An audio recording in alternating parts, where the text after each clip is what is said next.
Hello, and welcome to another podcast. The Culture Hour is back live with three amazing repeat guests. I'm super excited about today. We're going to have conversations, of course, around workplace culture because that's what we do. But we're going to bring in one of the biggest questions that I get almost on the daily. Shelley, how do I engage my remote workforce? This virtual environment is absolutely killing us, let alone how to onboard. Well, I happen to be for those of you who follow me, you know that I'm not only a part of Mission 60, but I'm taking the 60-day challenge. And what has my mind away is having a couple hundred people that are in the first month that we started in January. We're on day 32. And now there's more people in it. So there's just under 500 people in this Facebook group, and we don't know each other. And it's astounding the collaboration, the inspiration, the vulnerability, the cohesiveness of this common purpose going through this challenge. So, of course, my mind on the daily goes through workplace culture. And the very question that you keep asking, Shelley, how do I engage my team? I don't know what to do. And here there's strangers who are not team members or are team members, and they are bonded incredible. So, three guests on here. We've got Jason Van Camp, who is, he is the man. If you don't know him, you need to know him. Are you under a rock? Of Mission 60. And obviously a vet. And so we're going to come back and start with Jason in a second. And then we've got Jon Macaskill, who is mindfulness and so much more. Again, another vet who is amazing and doing amazing things. And then, of course, we've got Dr. Sarah Spradlin, who has been on the show a few times, who is everything EQI, as well as a vet. So all three of them have been there, done that on multiple levels. All three of them are entrepreneurs, and all three of them are going to help you hopefully answer this question that you call me for every day. Oh, I still want you to call me, though, in order to help you to do that. So Jason, first, tell everybody again what Mission 60 is and does, and then tell us about this 60-day challenge that we're all going through. Thanks, Joe. Thanks for having me on the show. And you guys all look fantastic. I'm excited to be here. So Shelley, Sarah, John, we're all members of the Mission 60 tribe. And this company forges commanders. So essentially, we focus on developing the right type of leadership in your company so you can retain the right people and you can build the right culture. And we're so excited because we just started our first ever Deliberate Discomfort challenge on January 4th. It's a 60-day challenge. It's no excuses, no failure. You have to complete every requirement we give you so that you can become a whole person, or what we call a total warrior. And so in order to accomplish the mission, we have 6 different categories or domains: mental, physical, spiritual, social, emotional, and professional. And the challenge is, when you sign up, you join our tribe. And mentally, you have to read a book every single week, a book of your choice. Or if you need some suggestions, we have a library that you can have access to. Physically, you have to do a 60-minute gym workout every day and a 60-minute cardio workout every single day, in addition to following a nutrition plan. Now, we can give you that nutrition plan, or we can get you to upgrade to meals delivered to your door, prepared meals through a meal plan designed for you, delivered to you. Spiritually, John has developed a mindfulness program, and you spend initially 10 minutes a day, and now we're already up to 40 minutes a day. We're about halfway through our first class where you practice mindfulness. And it's such a difficult mind altering opening, commitment. And it's just so fascinating and so powerful. Socially, we ask you to reconnect with someone, a friend, a family member, a past friend, somebody you've had a falling out with, and have a meaningful conversation with that person every single day. Or meet a new person and have a meaningful conversation with them. Emotionally, we have a gratitude journal. We ask you to write in your gratitude journal every day, however much you feel is necessary or impactful for you. And then professionally, we have a masterclass through the Mission 60 team that we've developed 66 videos, and you watch a video every single day. In addition to that, the last requirement is you post something online on the social media platform of your choice, something that impacted you during that day. And that's the challenge. And so our first class, we've had 202 people sign up. We started on January 4th. We finished on April 4th. Our second class started on February 1st, and they'll finish up, on May 1st. And we had 129 people sign up for that class. And our next class is Monday, February 8th. And each class thereafter will start on the subsequent Monday. And we're excited about it. We're seeing tremendous growth and changes. And Shelley's going through it. Jon's going through it. Sarah's going through it. We're going through it together as a team, and we're crushing it. I love it. I love it. So Jason, my first question's over to you. When you were designing this challenge, you actually went through it yourself. So I'm curious to round one kind of by yourself versus round two that we're in now with this huge tribe. What's different? The biggest difference is the community, the tribe. And it's just so powerful and impactful to me because I didn't know what it was going to be like. I didn't know if this was going to be successful. I didn't know if people would want to do this. It was a shot in the dark. I beta tested it. I saw tremendous results from me personally. I lost a lot of weight. I lost 34 pounds, which was awesome. I got back to a lot of habits I should have been doing, like reading and taking time for myself to grow professionally and focusing on that. But when we launched it officially for the world, we're starting to see folks embracing discomfort together. We're starting to see folks exposing their hearts and being vulnerable and saying, I'm doing something hard with a team, and here's what I'm going through. Is anybody else experiencing something similar? And people reaching out and saying, yes, I am too. And then also seeing folks that perhaps are a little overwhelmed with the challenge right now and saying, listen, this is one of the hardest things I've ever done in my life. Can you guys help me? I need some assistance. I need some support. I need some motivation, some inspiration. Can you help me get through this? And it's just so amazing to see people like that going through that and pushing. And there have certainly been times during the past 32 days where I've been like, oh man, I don't feel like doing this workout, or I got 40 minutes of mindfulness tonight. Oh man, like I got to get through this, or oh, I forgot to put the gratitude journal. I got to do that. And I think to, Ken Venera, for example, who's our chief of staff at Mission 60, who's, not an athlete, and he's doing it every single day. And he calls me and he says, I don't want to do this. And I give him the option to get it to leave. And he doesn't take it. I think about Amanda for TC Prince, who's posting videos every single day for us to talk to us about how impactful this is for her. I'm thinking about the team and saying, listen, I'm not going to fail them today. There's no way in hell I'm going to fail them today. I'm going to miss something because I'm lazy, or because I'm tired, or because I'm weak. I'm going to do it, not for me, but for them. Yeah, I love that. I love that. I don't know who to go to on this. Sarah, I'm going to pitch this over to you. When I see that interaction of happening again with for all intents and purposes, strangers, right? Most everybody, you may have known one or two people on there, but you really don't know anybody. From an emotional side of this, how and why is all of this vulnerability, sharing, interpersonal connectedness, the decision making, the stress? I mean, it's like the entire, all 5 composites, all subcomposites, they're all showing up, unlike teams that have already been formed inside of their very own company. So a lot of these people on here, by the way, just for you guys watching, all levels, from owners to executives, entrepreneurs, the day-to-day worker, it's all, and they're talking about their own cultures. So Sarah, what is your take on all of this? Yeah, Shelley, that's a big question, right? So that's a lot to unpack. And I think the first thing we have to appreciate is, humans are pack animals, right? We are pack animals, and we need a sense of belonging.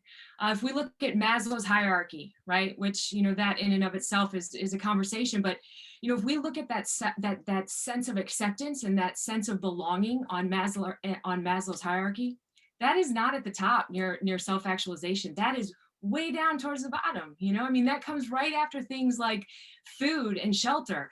These are fundamental things. Acceptance and belonging are fundamental needs of humans. And I think that's really important when we start understanding why a tribe, and then creating the culture for a tribe is so important.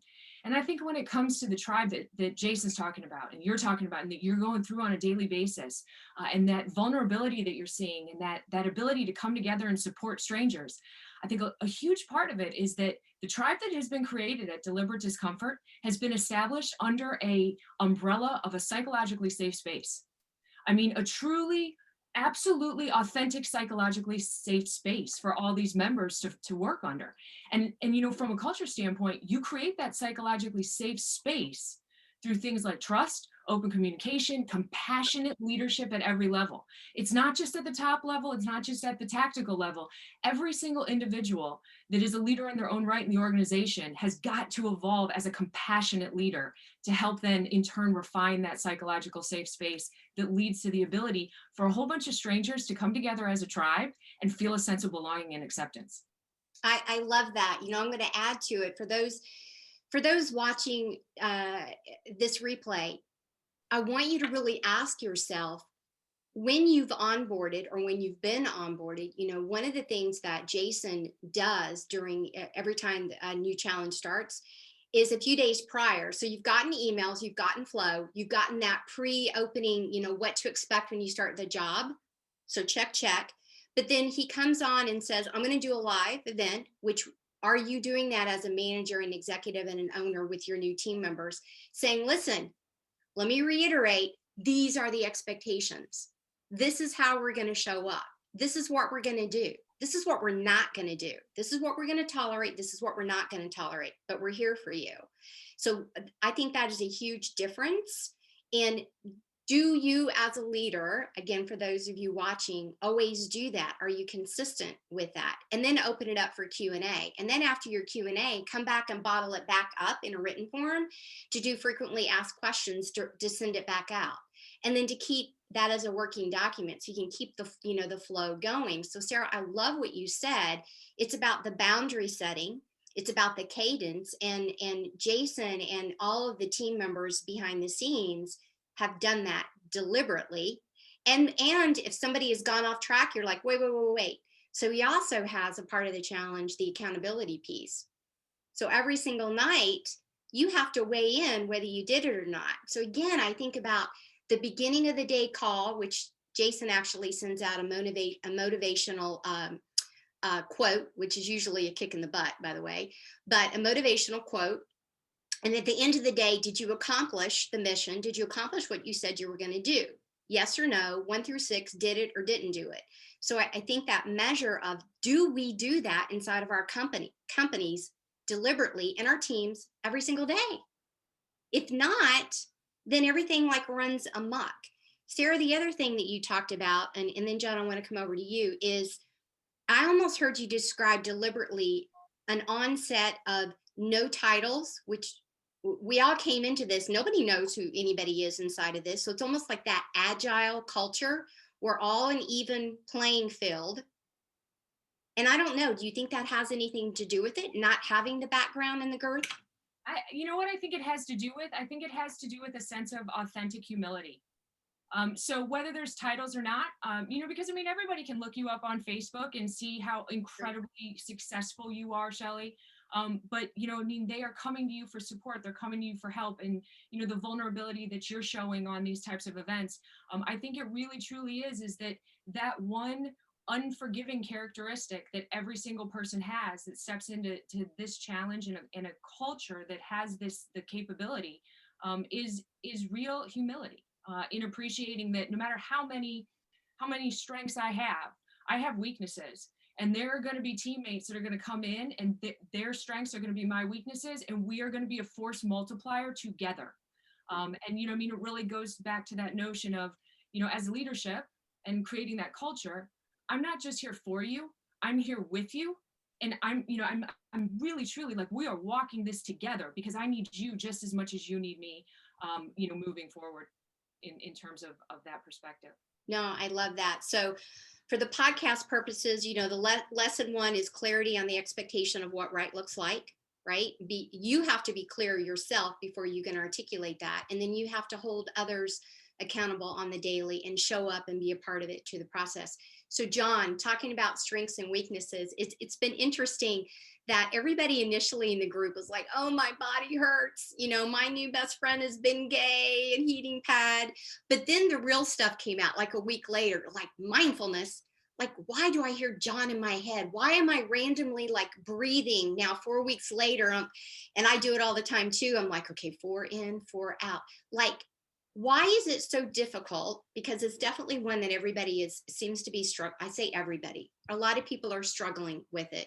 So maybe a little bit of how did you get into this space? And then why do you think it's important? I'm throwing 3 things at you. How'd you get into the space? Why is it important? And why are we struggling with it? Okay, so first off, how I got into this space was I personally battled with stress and anxiety and depression, and finally had somebody step out, and they were uncomfortable in introducing this to me. They introduced mindfulness and meditation to me. They took a risk. And I kind of slapped them in the face for taking that risk. I laughed at him, and he was a counselor. And I was like, what? Mindfulness and meditation? Dude, I've got some things going on. I don't know about this mindfulness and meditation woo-woo snake oil that you're trying to sell me. But then he presented the fact that very high performing individuals do it, and they not only reduce and are able to process their stress and anxiety and depression in a healthier way, but they actually increase their performance. And as a special operator, anybody that's talking to me about performance enhancement, I listen. So, you know, if they're talking about something that you can do in the gym differently to be more flexible or stronger, or something that you can do to run faster or swim faster, I'm going to listen.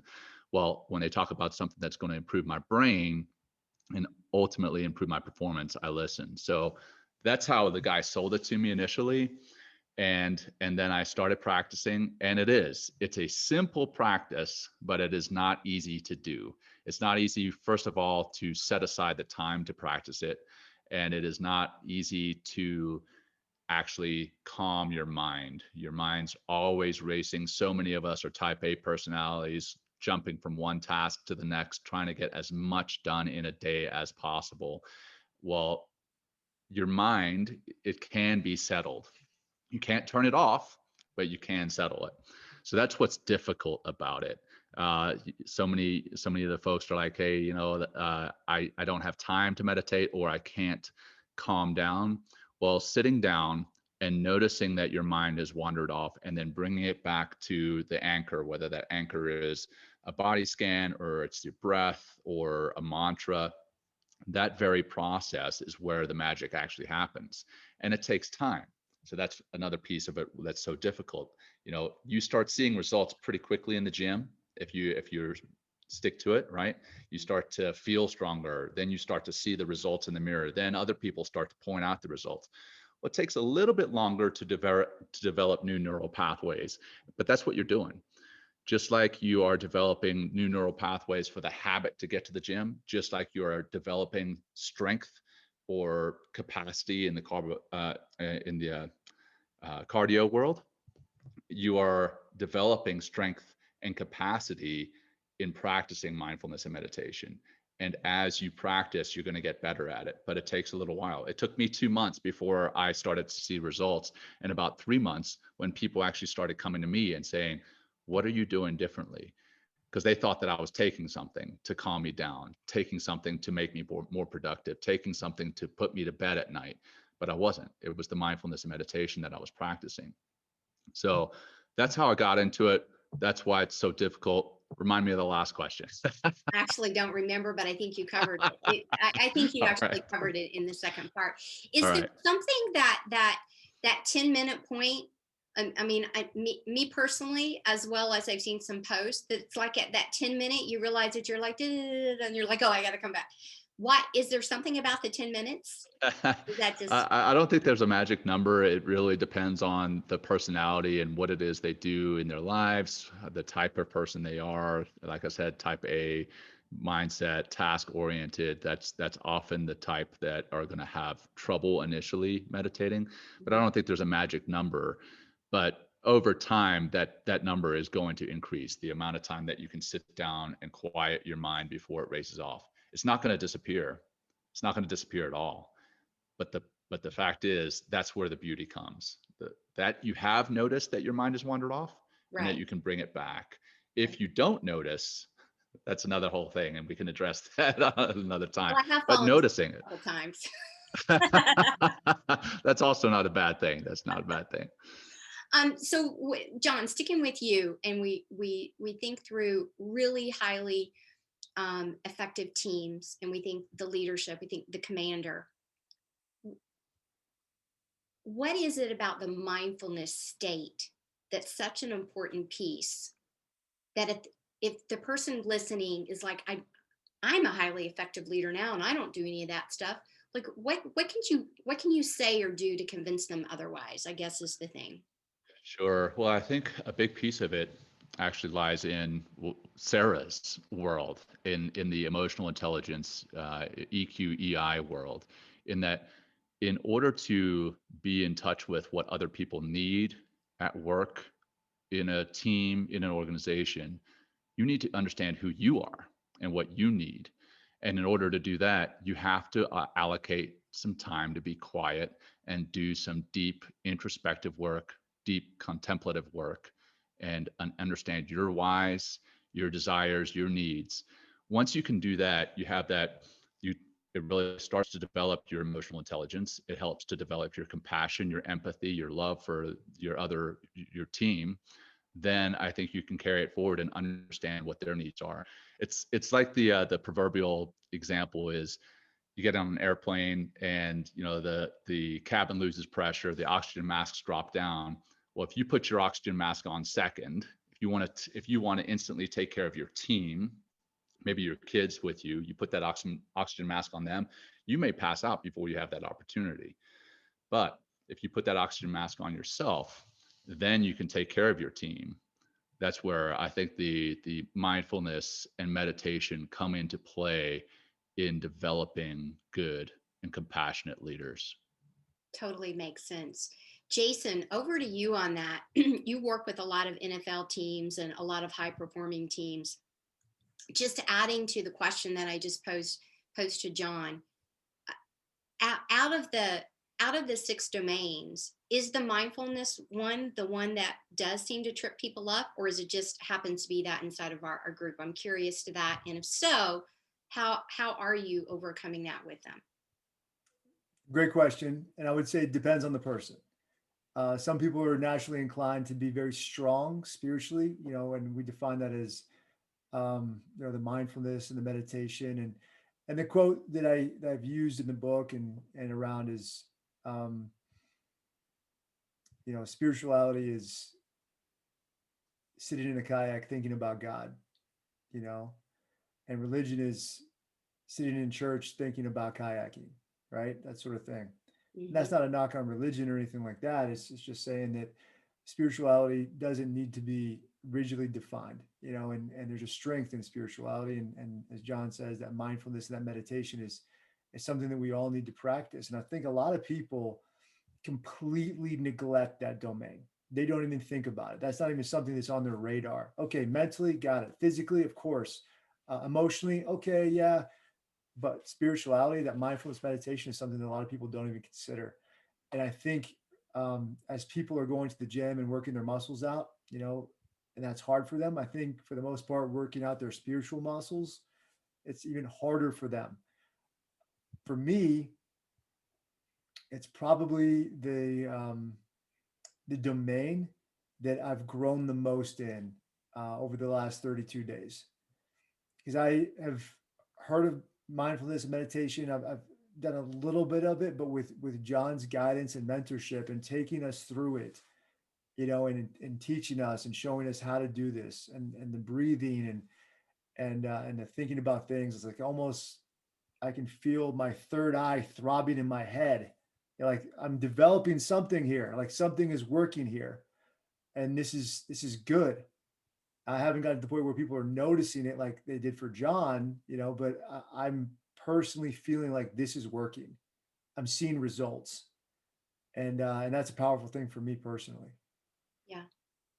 I would say one of the takeaways I've seen folks that we work with, and ones that I've worked with deliberately that do this, and just the moment of being present is not trying to multitask when somebody comes into the room, that you're engaging in a very deliberate, focused conversation. You put your active listening ears on because you're actually present. Those are things that I've noticed inside of people, inside of leaders, when all of a sudden, they describe what's a high performing leader. Why do you want to follow somebody? Well, they care about me. Well, if they care about you, what are they doing? Well, they listen to me when I come in.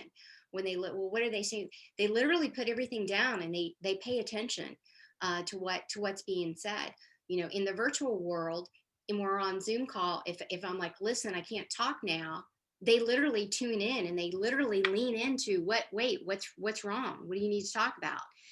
And that to me, and John, correct me if I'm wrong, I mean, that is the present, that is the mindfulness, that is of being there and being a respectful leader in building. Yes, no? 100%. Oh yeah, and I love hearing that you're noticing that more. Yeah. That absolutely. I mean, and these things right here are great distractors, and they take away from so much of our lives. We're more connected than we've ever been, but we're less connected than we've ever been at the same time. More connected electronically, but less connected spiritually and emotionally. And if you're able to turn these things off, set them aside, I mean, the vets on the call here today, I'm sure we've all worked in secret spaces, and we all had to set these things outside the door and work for 8, 9, 10 hours a day where we didn't have our cell phones. And now it seems almost as though you have to have your cell phone on all the time. You don't. You can set barriers to really set that aside so that you can be more present with those you're leading, more present with those you're working with, more present with your family. So I know that wasn't fully the question, but I'm loving that you're seeing that leaders are more present and that good leaders are present. Yeah, absolutely. It's just like, again, the difficulty when people call with, I feel disconnected. It's like, well, what are you doing? Well, I'm calling. Well, is it on a video call? Are you like looking at the body language when people are tuning in and tuning out? And are you having deliberate conversations that show you care? Which we have more opportunities to do that now than we did when all the walls were up, when people are running down the hallway and rushing in and rushing out. Now we've got to work at it if we choose to work at it. So Sarah, for you, I want to come back over. I've also gotten a lot of phone calls about, again, because of all of this, that the social responsibility, the interpersonal skills are really, or the lack thereof, of skills and emotional intelligence are really showing their ugly heads.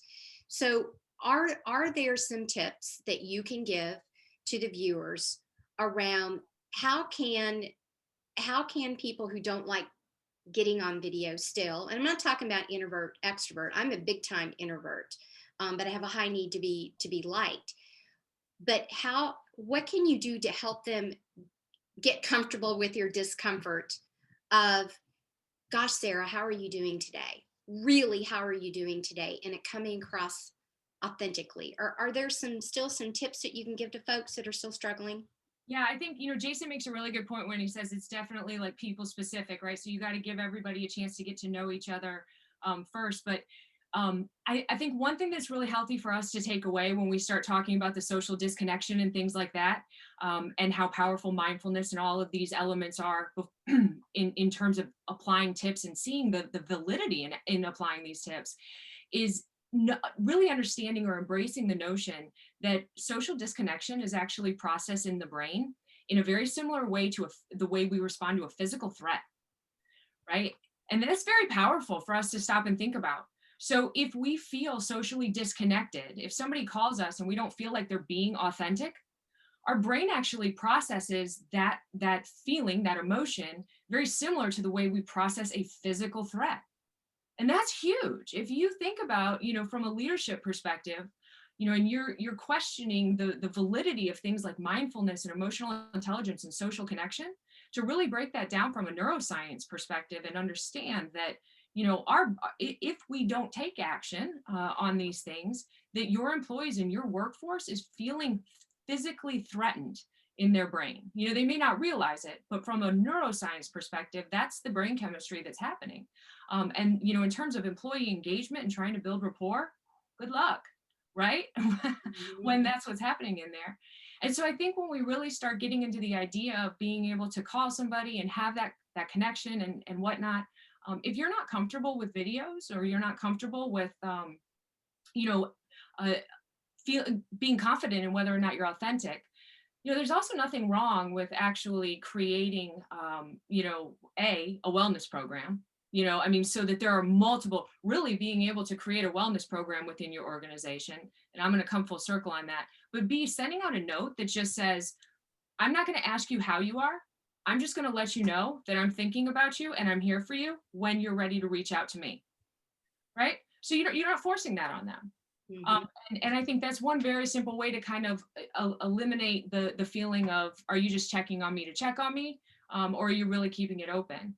But I'll tell you, Shelley, when it comes to that corporate piece, by the end of the day, this whole post-pandemic or current pandemic culture that we're living in, whatever you want to call it, I mean, things are going to change. And mental health and emotional well-being programs, I mean, we are really starting to look at these things as budget line items. Yeah. This is no longer superficial benefits or additional compensation. These are budget line items. Yeah. Because we really do. We have the research that supports all of these elements of burnout and a whole new evolution of burnout. Yeah. Right? Burnout looks totally different than it did a year ago. And we're having to take on these types of programs and really being able to implement them, you know, with a priority in terms of a mission, vision, values, and objectives. Our new objective is well-being, emotional well-being, mental health, and how that's going to impact our corporate culture and our ROI and our competitive advantage. No, I love that. I definitely am seeing that trend as well, and seeing more and more articles about it. And to your point, it was before it was talked about, but it was like, oh, that's a nice to have.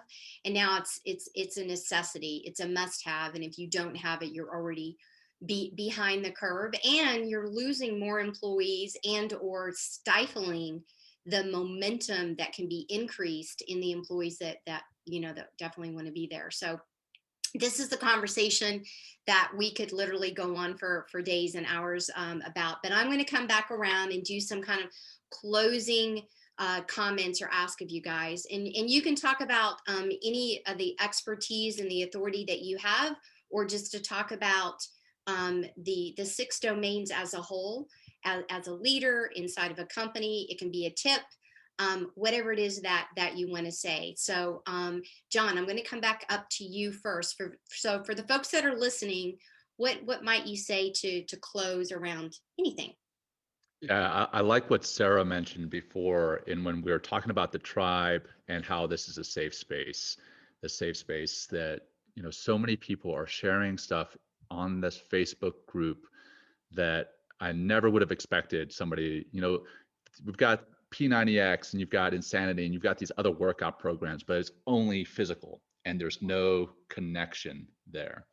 Well, this connection that we have in the group, the tribe, has provided a safe space for people to share things with us that they probably haven't shared with their closest friends or family. Mm-hmm. And I think as a leader, you need to provide that safe space. And I love what Sarah mentioned there, not just checking in saying, hey, how are you? But I'm not going to ask how are you? But when you're ready, you can come to me. And one, that shows that you're a leader and you're compassionate and you're in touch with your people. But two, it does provide that safe space. So whatever you need to do as a leader to provide a psychological safe space for your people, I think that's critical to having a high performing organization, a high performing team within that organization. That's my last little bit of advice. Love it, love it, love it. Sarah, back over to you. What are your final thoughts, ideas, or suggestions? Yeah, I think my final thought, and this goes back to just what everybody else has said, is, you know, when we talk about compassionate leadership, you know, Jon just said, leaders do whatever you can. And you use that word, and I'm really emphasizing that because we talk about empathy and we talk about compassion. Empathy is the ability for us actually to be able to understand and feel what other people are feeling. And how do you get there? You have to be present in the moment. All this stuff is synergistic. You got to be able to be mindful in order to learn how to truly empathize. But we cannot stop with empathetic leadership. We've heard so much about empathy. Empathy is only going to get us to the point where we can say, now I can really figure out what to do with this information. And once we can empathize and understand where our people are coming from, by connecting, by getting out there, by talking to them, by creating this psychologically safe space that they're going to communicate back to us, now we have to act on that information. We have to turn information into intelligence through empathy and actually act on it. And that is compassion.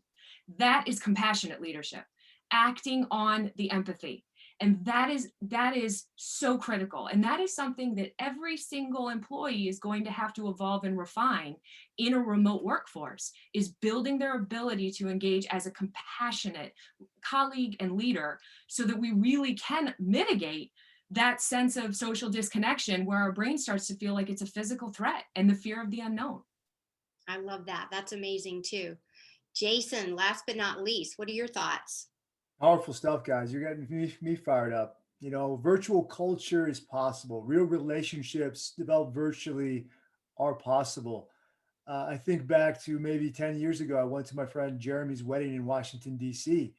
And one of his groomsmen I didn't recognize. And they had the wedding at the reception. I bumped into this gentleman at the reception, and I said, "Hey, what's your name? How do you know Jeremy?" And he said, "You know what's funny is I just met him for the first time last night." And I was like, "Wait, what? Like, you just met him for the first time last night and you're one of his groomsmen?" Like, I've known this guy for 10 years, you know, and he's a good friend of mine. He's like, "No, you know, the thing is, like, we play Call of Duty and we play video games all the time. I actually live in Dallas, and, you know, Jeremy lives in Washington, D.C. And we just became really close and friends playing video games virtually, you know, on the same channel or whatever, you know, and we developed that relationship and it became a real thing. And we just talk to each other all the time. And that's why I'm here." And I was shocked, you know, and then I talked to some other friends and people to see if this is actually possible. And I've heard all sorts of stories about people falling in love virtually and, you know, connecting virtually. And so, you know, the psychological safe space that John and Sarah referred to is real. I mean, these relationships are real. You know, we're talking about not just a whole, you know, a workout program. We're talking about a whole person workout program here. And that's the power of what we're collectively, all of us, the M60 tribe, what we're trying to do here. I love it. I love so much of all of this stuff today. And I love you guys. You're all amazing. For those of you listening, I think my final thought on all of this is we're all a work in progress. We all need to know where we are, what we bring to the table, and to be willing to ask for help and be vulnerable. We have to share our why in order to be vulnerable so others can help us. And all 6 of these domains to me are what make us as individuals, and definitely us as teams, and definitely from a culture standpoint, resilient. When you add like all of these components together, they come together and they form something that's just beautiful. So then seems like on the daily, the adversity that's happening around us doesn't weigh you down. And if it is weighing you down, you can quickly pick up the phone. "Hey, John. Hey, Jason. Hey, Sarah." And you can reconnect and you can put the perspective back in that the sky is truly not falling. And so the resiliency, I think, is to me what like is the culmination of all of this, kind of the end game. And the more resilient we are, we're happier because things bounce off of us. Whatever the armor is called for Captain America. What is that? What's Captain America's armor made His out shield, of? you mean? Yeah, what's it made out of? Whatever it's made out of. It's made of vibranium. Vibranium. So then it I knew bounces. that. All I could think about was Teflon Dawn, and I was like, you know, that's not really the one I wanted to go. I wanted Captain America. Anyways, resiliency is the final message. So thank you all for being on here today. I really appreciate it. My name is Shelley Smith. I'm the proud owner of Premier Rapport, but I'm even prouder to be the Science Social Officer with Mission 60 and all of these amazing people. There's a whole tribe of them. There's a whole tribe. And so if you've got any questions for any of us, you'll find the information in the written part of the podcast, along with their pictures and their bios. If you want to have more, I encourage you absolutely to reach out. And you can go on to Mission 60 to find more about the company itself, but definitely the challenge, the Deliberate Discomfort Challenge. And you can even go and look at the hashtag. The hashtag is DD Challenge. You will find thousands of tweets and posts about it. So that's it for today. Thank you for watching. Thank you for tuning in. I love each and every one of you. Have a super fantastic day. One more thing, culture matters. It starts when there's two people together. So what impact are you going to bring to being that second person in the conversation today and tomorrow?